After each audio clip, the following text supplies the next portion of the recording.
ولقد آتينا لقمان الحكمة أن اشكر لله ومن يشكر فإنما يشكر لنفسه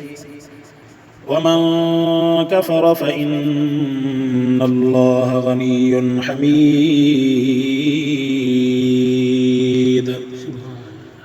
وإذ قال لقمان لابنه وهو يعظه يا بني لا تشرك بالله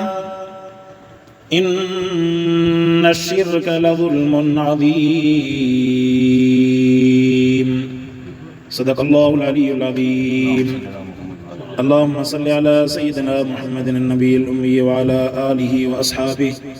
وبارك وسلم تسليما كثيرا كثيرا. सूरह लुक़मान जी आयत नंबर 12 ऐं 13 जी तिलावत आहे। अल्लाह तबारक व तआला इन्हनि आयतुनि जे अंदरि हज़रत लुक़मान जो वाक़ियो ज़िक्र करणु फरमायो, उन जी नसीहतुनि खे ज़िक्र करणु फरमायो। हज़रत लुक़मान नसीहतुनि जे बारे में तमामु वॾो मशहूरु शख़्सियत आहे ऐं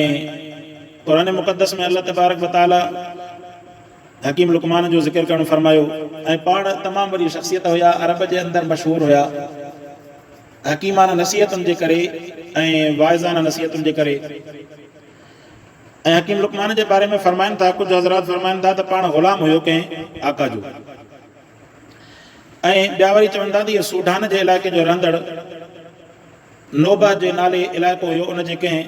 माना सियाह फाम जेको आहे हबशी आदमी हबशी माण्हू हुयो, उनजो जेको आहे ग़ुलाम हुयो। ऐं वरी अहिड़े नमूने सां बाज़ हज़रात चवनि था त जेके आहिनि इहो यमन जो रहंदड़ हुयो ऐं आज़ादु माण्हू हुयो। ऐं कुझु चवनि था त हज़रत लुक़मान रहमतुल्लाह अलैह आदे सानीअ मां हुयो, माना जॾहिं आद जी क़ौम हलाक थी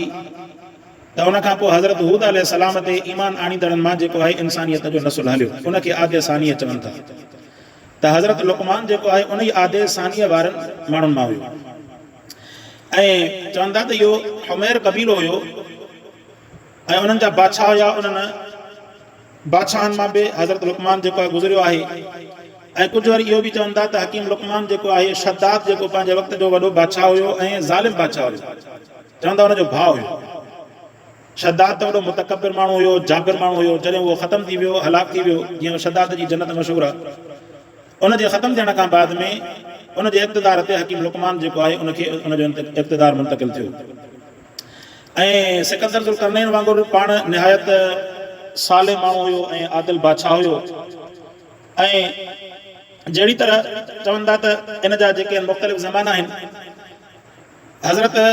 ईसा अलैहिस्सलाम जे ज़माने खां चवनि था त 3000 साल पहिरियां जो माण्हू आहे हज़रत हकीम लुक़मान। ऐं कुझु चवनि था त बनी इसराइलनि जो फ़र्द आहे हकीम लुक़मान ऐं हज़रत दाऊद अलैहिस्सलाम जे ज़माने जो माण्हू आहे। इन जे करे हज़रत दाऊद अलैहिस्सलाम सां हज़रत लुक़मान जी रिफ़ाक़त जो बि ज़िक्र मिले थो। ऐं पाण हज़रत दाऊद अलैहिस्सलाम जे वक़्त में उन वक़्त जा काज़ी बि हुया। ऐं बाज़ हज़रात फरमाइनि था त हज़रत ईसा अलैहिस्सलाम सां घटि या वधि 1000 साल माना पहिरियां जो माण्हू आहे। हज़रत हकीम लुक़मान बनी इसराइलनि में ऐं अरबनि में बिल्कुलु अहिड़ी तरह मशहूरु हुयो, उन जूं ॻाल्हियूं उन जूं नसीहतूं। ऐं उन्हनि जो बनी इसराइलनि वटि हिकिड़ो सहीफ़ो बि हुयो नसीहतुनि जो लिखियलु, जेको मंदर जे अमसाल लुक़मान जे नाले सां मशहूरु हुयो। ऐं उनजो नक़ल अॼु बि यूरोपियन वटि मशहूरु आहे ऐं उन मां उहे नसीहतूं हासिलु कंदा आहिनि, बाज़ कुतुब ख़ाननि में अॼु बि मौजूदु आहे। बहरहाल मुफ़स्सिर फरमाइनि था त हज़रत लुक़मान मोमिन हुयो, नेक माण्हू हुयो, अल्लाह जो वली हुयो। ऐं मोहम्मद बिन इसहाक़ इमाम शाफ़ी रहमतुल्लाह अलैह ऐं बाज़ जेके ॿिया हज़रात आहिनि उहे त उनजे नुबुवत जे बारे में बि इज़हार कनि था, लेकिन इहा ॻाल्हि दुरुस्त नाहे। अक्सर मुफ़स्सिरनि इहा ॻाल्हि कई आहे त इहो साले माण्हू हुयो ऐं पाण जेको आहे वॾो हकीम ऐं दानिशवर माण्हू हुयो, मामले खे सम्झंदड़ माण्हू हुयो ऐं मुहज़ब दुनिया जो मशहूरु माण्हू हुयो। अल्लाह तबारक व तआला उन जी हिकमत खे ॾिसंदे ऐं उन जे साले अमल खे ॾिसंदे उन जो ज़िक्र क़ुरान जे अंदरि करणु फरमायो। फरमाईंदा वलक़द आतैना लुक़मान अल हिकमत, फरमाईंदा असां हज़रत लुक़मान खे हिकमत अता फरमाईसीं। अल्लाह पाक उन शख़्सियत जो ज़िक्र त फरमायो, पर अल्लाह पाक उन नेमत जो तज़किरो वरी पंहिंजे तरफ़ करणु फरमायो। फरमाई त लुक़मान पंहिंजो पाण होशियारु कोन हुयो, हज़रत लुक़मान खे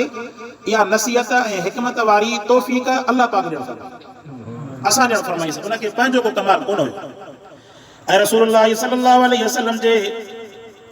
मनसबी फराइज़ मां बि इहो हिकिड़ो हुकुम आहे जे क़ुर फरमाए त वयुअल्लिमुहुमुल किताब वल हिकमा रसूलुल्लाह सल्लल्लाहु अलैहि वसल्लम जन खे अल्लाह पाक हुकुम फरमायो त इहो क़ुर पढ़ी माण्हुनि खे ॿुधाए थो ऐं हिकमत जी तालीम ॾिए थो।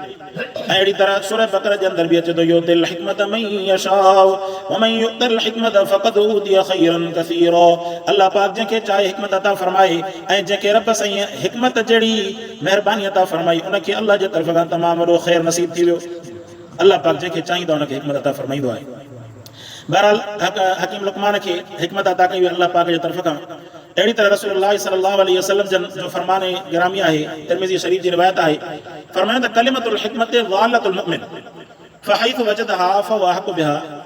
यानी हिकमत जेका आहे इहा मोमिन जी गुम थियल मीरास आहे। जॾहिं बि मोमिन उनखे वठंदो आहे माना उनखे हासिल थींदी आहे त उनखे पाण वटि महफ़ूज़ करे रखंदो आहे। ऐं हिकमत जी तारीफ़ कंदे फरमाइनि था हर उहा ॻाल्हि जेका तव्हांजे लाइ नसीहत जो बाइस बणिजे ऐं हिदायत जे रस्ते जो ज़रियो बणिजे ऐं बुराईअ खां ऐं ग़लति शइ खां रोके अलाह जी बानाइप ते आमादा करे इन जो नालो हिकमत आहे। ऐं तफ़सीर मज़ारी वारा फरमाइनि था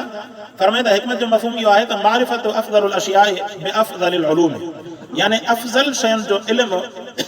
अफ़ज़ल शयुनि खे ॼाणणु अफ़ज़ल इल्म सां गॾु इनखे हिकमत चइबो आहे। ज़ाहिर आहे अफ़ज़ल तरीन जेका शइ आहे उहा अल्लाह तबारक व तआला जी ज़ात आहे ऐं अल्लाह तबारक व तआला जी सिफ़त आहे। ऐं अफ़ज़ल इल्म जेको आहे इल्म हुज़ूरी आहे जेको इंसान जे क़ल्ब में अल्लाह पाक अता फरमायो आहे। हुज़ूर सल्लल्लाहु अलैहि वसल्लम जन जो इरशाद गिरामी आहे बहक़ी शरीफ़ जी रिवायत आहे फरमाइनि त रअसुल हिकमत मख़ाफ़तुल्लाह। हिकमत जी पाड़ जेका आहे हिकमत जो बुनियाद अल्लाह पाक जो ख़ौफ़ आहे। जंहिंजे क़ल्ब में रब जो ख़ौफ़ हूंदो उन जे दिलि जे अंदरि हिकमत बि हूंदी। बहरहाल आम लफ़्ज़नि में ईअं चई सघिजे थो त हिकमत दानाई अक़ुल फ़हम फ़िरासत कुशादगी जो नालो जेको हिकमत आहे। ऐं हुकुम हिकमत जे बारे में फरमाइनि था त हुकुम जे अंदरि कॾहिं कॾहिं कमी कोताही थी सघे थी। माण्हू हुकुम कंदो ग़लती जो इम्कान आहे पर हिकमत जे अंदरि ग़लती जो इम्कान तमामु घटि हूंदो आहे। ऐं हिकमत अल्लाह पाक वरी ॻोल्हे ॻोल्हे कंहिं शख़्स खे अता फरमाईंदो आहे। ऐं अहिड़ी तरह हकीम लुक़मान खे अल्लाह पाक हिकमत जो वाफ़िर मिक़दार जेको अता फरमायो हुयो जिन जो ज़िक्र जेको आहे काफ़ी मुफ़स्सिर किराम फरमाइनि था। वाक़ियो नक़ल कंदे फरमाइनि था त हिकु मौक़े ते हज़रत दाऊद अलैहिस्सलाम हज़रत लुक़मान खे चयो त तूं वञी करे बकरीअ खे ज़बह कर ऐं उन जे गोश्त मां जेको बहितरीन हिसो आहे उहो मूं वटि खणी अची। हकीम लुक़मान बकरी खे ज़बह कयो ऐं उन मां वञी करे दिलि ऐं ज़बान खणी करे हज़रत दाऊद अलैहिस्सलाम जे ख़िदमत में पेश कई। वरी थोरी देरि खां बाद में वरी उनखे चई त भला बकरी खे वञी ज़बह कर उनजी जेका यानी बुरे में बुरी शइ आहे उहा मूं वटि खणी अची। त हकीम लुक़मान बकरी खे ज़बह कयो ॿी बकरीअ खे वरी उनजी दिलि ऐं ज़बान खणी आयो। हज़रत दाऊद अलैहिस्सलाम पुछियुसि त ख़ैर त आहे चयोमांइ त सुठी शइ खणी आहे तॾहिं बि इहा ई शइ खणी आहे दिलि ऐं ज़बान। ऐं वरी जॾहिं चयोमांइ त बुरे में बुरी शइ खणी आहे त वरी तूं इहा ई खणी आहे दिलि ऐं ज़बान। त हिन जो वजह माजरा छा आहे त चई त साईं असुल ॻाल्हि इहा आहे त जेकॾहिं दिलि ऐं ज़बान इंसान जी साफ़ आहे पाक आहे त पोइ सॼो इंसानु सुहिणो आहे सोन जहिड़ो आहे। पर जेकॾहिं दिलि ऐं ज़बान इंसान जी जेकॾहिं बुरी आहे उन जे अंदरि जेकॾहिं फितनो आहे फ़साद आहे त सॼो इंसानु ख़राबु आहे। ऐं हदीस पाक में बि अचे थो न त अल्लाह तबारक व तआला इंसान जे जिस्म जे अंदरि हिकिड़ो गोश्त जो टुकड़ो रखणु फरमायो आहे जेकॾहिं उहो साफ़ आहे त सॼो इंसानु साफ़। पर जेकॾहिं दिलि जो टुकड़ो जेकॾहिं उहो फासिद आहे त सॼो इंसानु फासिद। त अहिड़ी तरह हकीम लुक़मान जे बारे में ॿियो कौल लिखनि था मुफ़स्सिरीन किराम फरमाई त हकीम लुक़मान जेको आहे कुझु मौलाना रूमी खां बि केतिरियूं रिवायतूं हकीम लुक़मान जे बारे में मशहूरु आहिनि। चए थो त हकीम लुक़मान रहमतुल्लाह अलैह पाण ग़ुलाम हुयो ऐं पाण जेको आहे आका जेको आहे ॿियनि ग़ुलामनि सां गॾु पाण हकीम लुक़मान खे बि बाग़ जे अंदरि माली करे रखी। त ॿिया जेके आहिनि ग़ुलाम हूंदा हुआ उहे छा कंदा हुआ उहे बेईमानी जे करे चोरी कनि ठगी कनि। हिकु दफ़े आका जो आयो हू जेके आहिनि हकीम लुक़मान ईमानदारी जे करे उनजे बाग़ मां का शइ खाए कोन्हे बिना इजाज़त जे हालांकि तलब उनखे बि हूंदी पर खाईंदो कोन हुयो। हिकु दफ़े बाग़ जो मालिक जो आयो बाग़ में ॾिठईं त जेको आहे फ्रूट जेको आहे खाधल हेठि किरियो पियो आहे। ॿियनि नौकरनि खां पुछईं त कंहिं खाधो आहे उन्हनि वरी कूड़ ऐं हकीम लुक़मान जे मथां चई हिन खाधो आहे। उहो बि हकीम लुक़मान हुयो आख़िर हुन खां पुछईं त लुक़मान तो खाधो आहे चईं त साईं अमानत में ख़यानत जो असां वटि तसवुर ई कोन्हे तोखे पोइ चईं त पोइ हाणे हिकिड़ो मां तव्हांखे ॾस थो ॾियां उहो कयो की उहो कहिड़ो चईं त पाणी करायो गरम पाणी कराए सभिनीनि खे पीआरण खां बाद में सभिनी नौकरनि खे भॼायो मां बि हुन सां गॾु भॼां थो। त पोइ भॼंदासीं पोइ ज़ाहिर आहे हिकिड़ो पेट भरियल जेको आहे फ्रूट सां वरी गरम पाणी पीजो भॼे ई आहे हुनजी हिकमत हुई। उन्हनि खे जो भॼाई त सभिनीनि ग़ुलामनि जेको आहे कई नौकरनि कई जेको आहे जेको अंदरि ॿाहिरि निकिरी आहिनि हकीम लुकमान जी जेका आहे उहा पाणी अंदरि कुझु हुजे ई कोन पेट में ऐं हुननि मां जेको आहे जेको खाधो फ्रूट निकिरी ॿाहिरि ज़ाहिर थी पई उन खां बाद में उन जेको ॿियनि नौकरनि खे कढी करे ॿाहिरि कढी ज़ालिम विया ख़यानत पाण कयो अमानत जे अंदरि वरी इल्ज़ाम हणो ग़रीब मिस्कीन कंदा त अहिड़े नमूने सां हज़रत लुकमान जे बारे में मशहूरु आहे त उनखे अलाह पाक वॾनि नबियनि जी ज़ियारत नसीब फरमाई बनी इसराइल जे दौर जो माण्हू हुयो कसरत सां जेको अंबिया जी ज़ियारत कई ऐं हज़रत हकीम लुकमान जी जेका उमिरि आहे उहा 1000 साल लिखनि था तंहिंजे करे उनजी मुलाक़ात जेको आहे काफ़ी अंबिया किराम सां थी ऐं फरमायूं त उन अंबिया जे अक़वालनि मां हकीम लुकमान चयो त मां 8 ॻाल्हियूं यादि कयूं उहे 8 ॻाल्हियूं तमामु वॾियूं क़ीमती आहिनि जंहिंजे करे मां तव्हांखे ॿुधायां थो फरमाईं त पहिरीं ॻाल्हि इहा त जॾहिं तव्हां नमाज़ जी हालत में हुजो त दिलि जी हिफ़ाज़त कयो नमाज़ जी हालत में हुजो त दिलि जी हिफ़ाज़त कयो माना दिलि हेॾे होॾे न सोचे नमाज़ में हुजो त अलाह जी तरफ़ तवजो ऐं ॿिए नंबर ते जॾहिं माण्हुनि जे विच में वेठा हुजो त पंहिंजी ज़बान जी हिफ़ाज़त कयो इहो ॿिए नंबर ते मां सबक़ सिखियुमि अंबिया किराम जी ज़िंदगीअ में ऐं टे नंबर ते जेकॾहिं कंहिं ग़ैर जे घर में तव्हांजो वञणु थिए त पंहिंजी अखियुनि जी हिफ़ाज़त कयो ऐं चौथे नंबर ते चई त जेकॾहिं तव्हां माण्हुनि जे विच में चौथे नंबर ते इहो त जेकॾहिं तव्हां खाइण जे लाइ वेहो त पंहिंजी निड़ीअ जी हिफ़ाज़त कयो माना ज़रूरत जे मुताबिक़ खाओ ज़रूरत खां वधीक न खाओ ऐं 5 नंबर ते हर वक़्त में अल्लाह खे यादि रखो 6 नंबर ते हर वक़्त में मौत खे यादि रखो 7 नंबर ते चई त पंहिंजे माण्हूअ सां या कंहिं ग़ैर सां जेकॾहिं अहसान कयो न त उनखे विसारे छॾियो कंहिंसां बि अहसान कयो विसारे छॾियो बसि अलाह पाक जो अजो ॾींदो ऐं 8 नंबर ते चई त जेकॾहिं तव्हां सां को बुराई करे ख़राब सलूक करे उनखे विसारे छॾियो ऐं उन जो ज़िक्र बि कंहिंजे साम्हूं न कयो इन जो अजर अलाह तव्हांखे नसीब फरमाई सो वरी फरमाई त कंहिं ॿिए हिकिड़े शख़्स पुछो हकीम लुकमान खां साईं तव्हां एॾो वॾो मर्तबो भला कीअं हासिल कयो चई त अल्लाह तबारक व तआला जी तक़दीर मां पहिरें नंबर ते अल्लाह पाक जी तक़दीर ते ईमान रखियुमि जेको थियो रब जो हुकुम आहे आमना सदक़ा ऐं ॿिए नंबर ते अमानत जंहिंजी हूंदी हुई त पंहिंजे वक़्त ते अमानत जी अदायगी कंदो हुयुसि इन जे करे अलाह दिलि जे अंदरि नूर खे पैदा फरमायो ऐं 3 नंबर ते जी सच ॻाल्हाईंदो हमेशह ऐं 4 नंबर ते जेके लायानी ॻाल्हियूं आहिनि उन्हनि खे छॾे ॾिनो माना अजायूं ॻाल्हियूं उन्हनि खे मूं छॾे ॾिनो त अहिड़ी तरह वरी कंहिं शख़्स पुछो त साईं लुकमान तव्हां भला फिराणे ख़ानदान जा ग़ुलाम हुया पोइ तव्हां उतां फ़हम फिरासत अक़लमंदी दानिशवरी एॾी तव्हां कीअं सिखी इनखे इमाम इब्न कसीर रहमतुल्लाह अलैह पंहिंजे तफ़सीर जे अंदरि नक़ल फरमायो आहे फरमाई त हज़रत लुकमान साईं फरमाई त मूंखे इहे शयूं अक़लमंदी वारियूं फ़हम फिरासत वारियूं इन शइ जे करे हासिल थियूं जो मूं हिननि शयुनि ते अमल कयुमि पहिरियों हमेशह पंहिंजी नज़र खे हेठि रखंदो हुयुसि ऐं ॿिए नंबर ते ज़बान खे फुज़ूल ॻाल्हियुनि खां झले रखंदो फुज़ूल न ॻाल्हाईंदो ऐं 3 नंबर ते पंहिंजी ख़ुराक खे हमेशह मां सही रखियो ऐं पंहिंजे इज़त जी हिफ़ाज़त कयमि माना अहिड़ो कंहिंखे मौक़ो न ॾिनुमि जो को माण्हू मुंहिंजी इज़त जे मथां ॻाल्हाए 5 नंबर ते हमेशह सच ॻाल्हायुमि ऐं जॾहिं वाइदो कयुमि त पूरो कयुमि 7 नंबर ते महिमान जी इज़त कयमि 8 नंबर ते पाड़े वारे जी हिफ़ाज़त कयमि ऐं 9 नंबर ते जेके अजायो शयूं हुयूं उन्हनि खे छॾे ॾिनमि ऐं हकीम लुकमान जो इहो बि कौल मशहूरु आहे त माना वालिद जेको आहे पंहिंजे ॿार खे जॾहिं तंबीअ जे लाइ मारे थो न त इहो ॿार जे लाइ ईअं सम्झो त भाण जे मिसल आहे वालिद औलाद पंहिंजी औलाद खे तंबीअ जे करे तरबियत जे लाइ जेकॾहिं मारे थो हकीम लुकमान जो कौल आहे त माना इन जो ॼण त भाण ॾिनई उनजी सरज़नश करणु ऐं बुरी ॻाल्हि ते उनखे टोकणो रोकणो ऐं वसम जेको मतिलबु हिकिड़ो माक़ूल उनजी सरज़नश करणु ऐं जो हकीम लुकमान क़ाइल हूंदो ऐं फरमाईंदो त उस्ताद जी जेका मार आहे त वालिदैन जी शफ़क़त खां तमामु घणी बहितरीन आहे औलाद जे लाइ हिकु दफ़े फरमाईंदा हज़रत दाऊद अलैहिस्सलाम हज़रत लुकमान खां पुछो त हे लुकमान कैफ़ असहबत यानी तव्हांजो कहिड़ो हाल आहे त उन चयो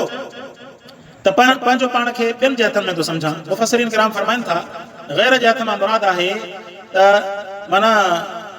चए थो त अदल ऐं इंसाफ़ करण जे लाइ मां फ़िक्रमंद हूंदो आहियां त ॿिए सां जेतिरो थी सघे अदल ऐं इंसाफ़ वारो मामिलो कयां बहरहाल अहिड़ियूं ॻाल्हियूं तमामु घणियूं जेको हकीम लुकमान जे बारे में मशहूरु आहिनि ऐं ख़ालिस जेको आहे अल्लाह तबारक व तआला जेको हकीम लुकमान खे हिकमत अता फरमाई उन हिकमत जे अंदरि फरमाई हकीम लुकमान चयो त तव्हां जॾहिं उन हिकमत जे अंदरि फरमाई त तव्हां हिकमत में तव्हां हिन शइ खे अपनायो त जॾहिं तव्हां खाधो खाओ त खाधे में हलाल शइ खे इस्तेमालु कयो पंहिंजे पेट जी हिफ़ाज़त कयो हलाल शइ खाईंदव अल्लाह पाक तव्हांजे दिलि जे अंदरि नूर खे भरणु फरमाईंदो ऐं 2 नंबर ते फरमाई त जॾहिं बि तव्हां मशवरो कयो त मशवरे जे लाइ पंधु करे बि उलमा किराम वटि वेंदा कयो हदीस शरीफ़ में चए थो तिरमिज़ी शरीफ़ जी हदीस आहे रसूल सल्लल्लाहु अलैहि वसल्लम जो फरमान मौजूदु आहे फरमाई त जेका मोहबत आहे ऐं दावत आहे इन में खाराइण जो तव्हांजो हक़दार सभ खां वधीक जेको आहे मुत्तक़ी ऐं इल्म वारो माण्हू आहे। छाजे करे